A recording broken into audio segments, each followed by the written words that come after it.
আওয়ামী লীগের কার্যক্রম যেহেতু নিষিদ্ধ, সেহেতু তারা কোনো অপকর্ম করতে চাইলে কোনোভাবেই ছাড় পাবে না বলে সতর্ক বার্তা দিয়েছেন স্বরাষ্ট্র উপদেষ্টা লেফটেন্যান্ট জেনারেল অবসর জাহাঙ্গীর আলম চৌধুরী। শনিবার ২রা আগস্ট রাজধানীর মোহাম্মদপুর থানা পরিদর্শন শেষে সাংবাদিকদের প্রশ্নের জবাবে তিনি একথা বলেন।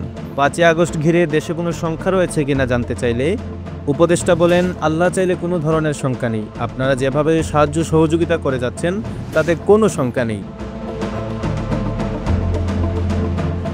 আওয়ামী লীগ গুপ্তভাবে তাদের কার্যক্রম চালিয়ে যাচ্ছে। আমরা দেখছি সেখানে সেনাবাহিনীর এক কর্মকর্তাও জড়িত। তাদের কার্যক্রম বন্ধ করতে কী উদ্যোগ নেওয়া হয়েছে?